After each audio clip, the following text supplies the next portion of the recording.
Anticipating giving birth to your baby can bring up a mixture of coexisting emotions. On one hand, you feel so excited to welcome this little baby into the world, and you wonder what they are going to look like and who they're going to become. And on the other hand, if we're honest, at times you might feel nervous or afraid of how exactly will your birth unfold. If you have been wrestling with fear or doubt about birth and motherhood, I am so glad that you found this video. Hi, my name is Marissa, and this channel is called Mom to Mom because it is a mom speaking to another. This channel is all about birth, motherhood, and the gospel. I am a fellow mom just like you, a doula, a nurse, and a childbirth educator, and most importantly, I am a believer and a follower of Jesus, and I believe that the gospel changes everything, and that motherhood is an invitation to know Jesus more.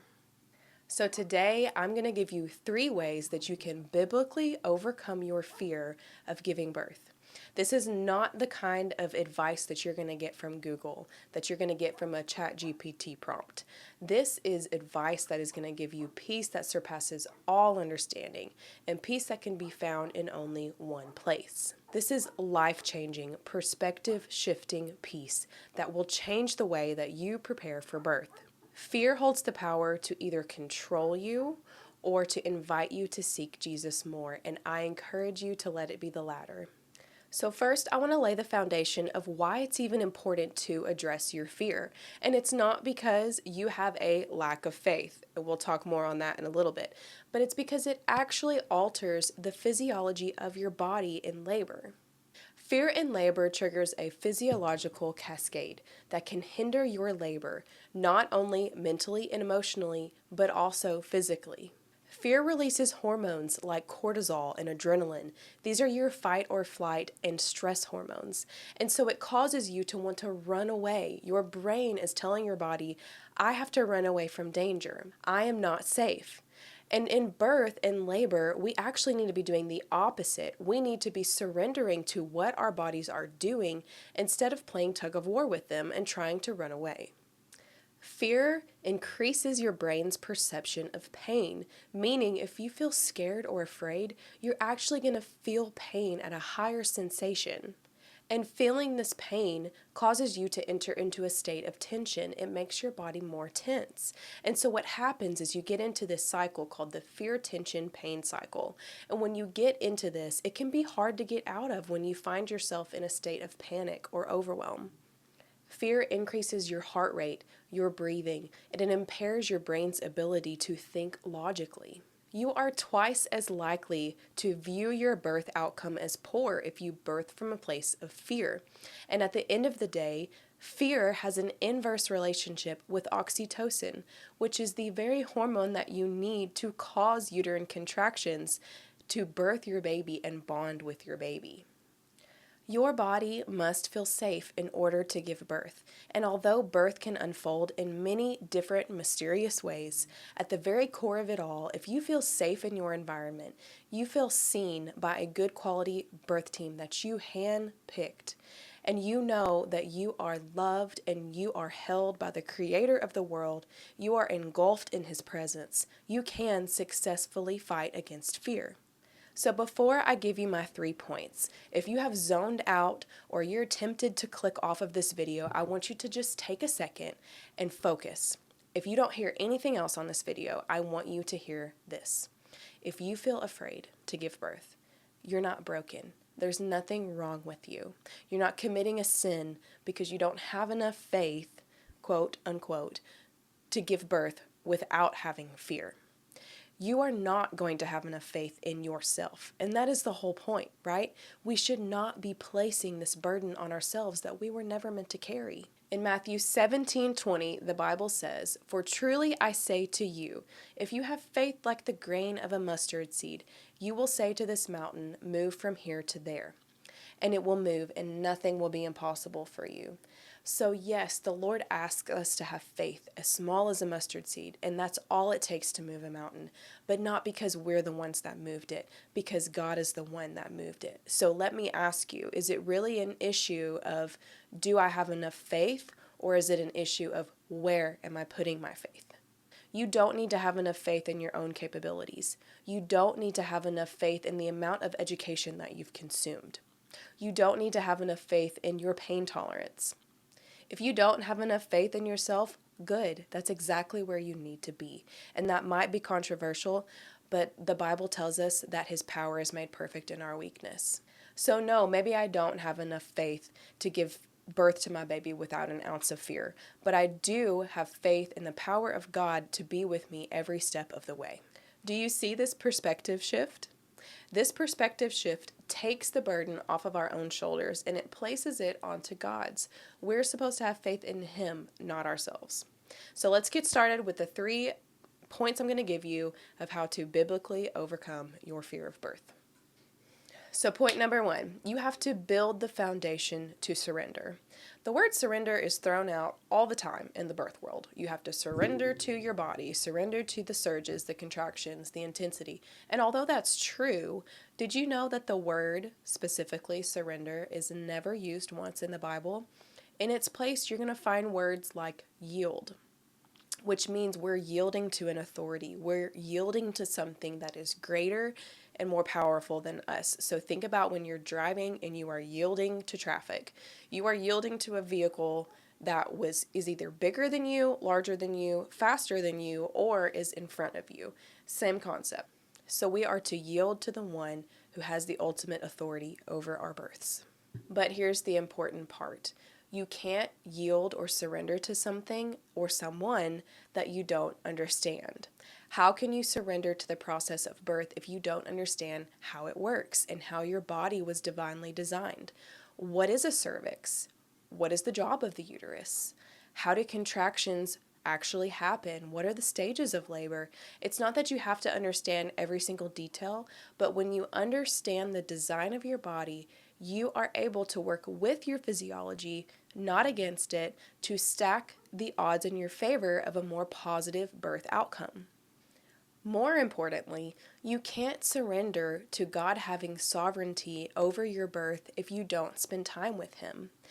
Just like in relationships with the people in our real life, we build trust by spending time with those people and getting to understand their character.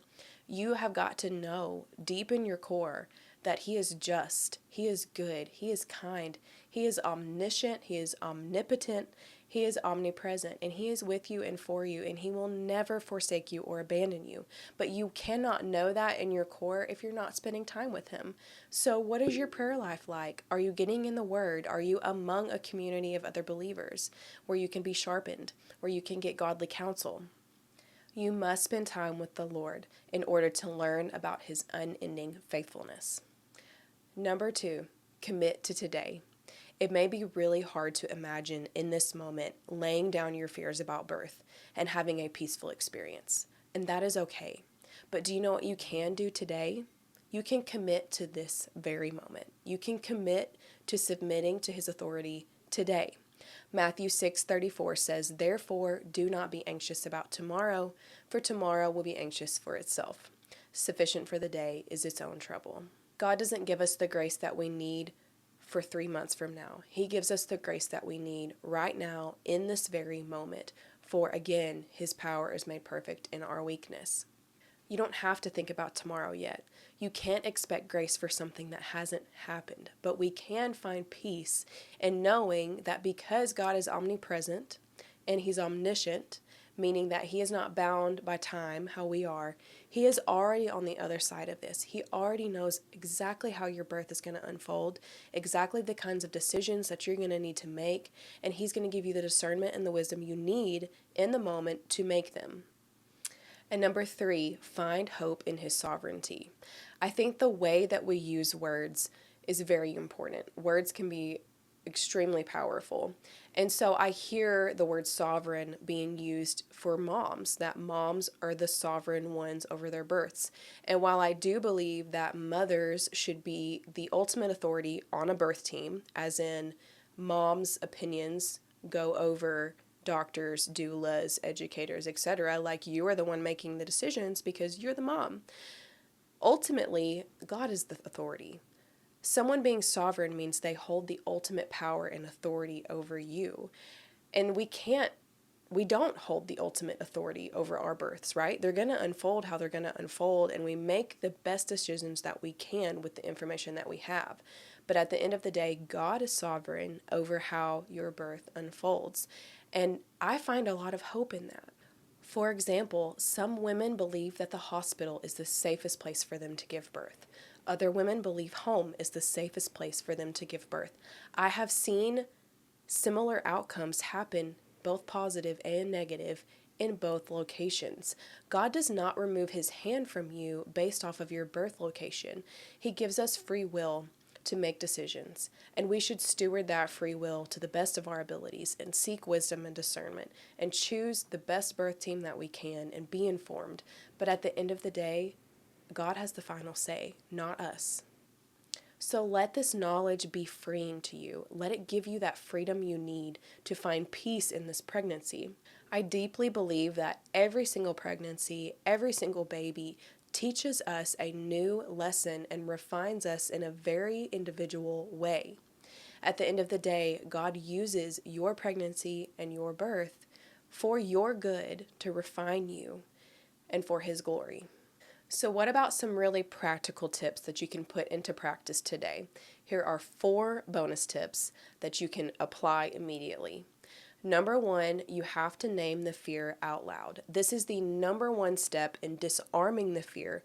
You have to acknowledge it. You cannot deny that it exists.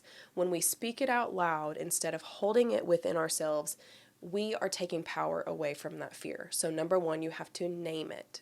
Number 2, you need to replace it with truths. What lies are you believing? What fears are you giving into? For example, are you fearful of specific birth complications? Hebrews 13:5 says, I will never leave you nor forsake you. Are you afraid that you're going to make the wrong decisions when it comes to your birth? James 1:5 says, if any of you lack wisdom, ask God who gives generously to all without finding fault, and it will be given to you. Number 3, learn how this specific fear would be handled in your birth. Are you afraid of a shoulder dystocia? Are you afraid of a hemorrhage, neonatal resuscitation, getting to the hospital quickly enough? What exactly is your fear and how would it be handled? Have you chosen providers that have experience? Have you chosen providers that stay calm in emergency situations? What do you need to educate yourself on more to give you the peace that you need? If you find out that your providers don't exactly align with your birth desires and goals, or maybe they're not trained in something that you want them to be trained in, perhaps that's a red flag and your signal to look for a different provider. Or maybe this is your signal to take a comprehensive birth course so that you can be more educated on the decisions that you're going to be making in your birth. And number 4, you need to learn how to regulate your body whenever you feel these fears. This is going to be very individual, but some basic coping mechanisms could be going for a walk, being active, journaling, going to therapy, breathing techniques, gratitude journals, prayer.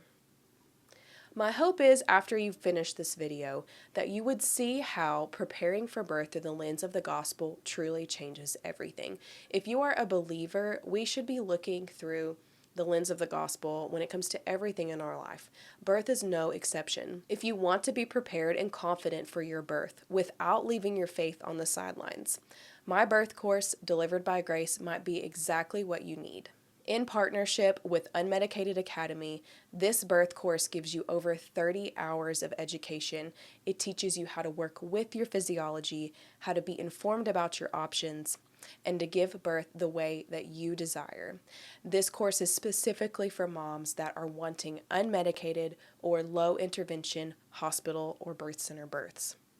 In addition, you also get 6 faith-based birth classes from me, going deeper into topics like safety and surrender, the divine design of your body, emotions and coping, worship, endurance, God's sovereignty, and so much more.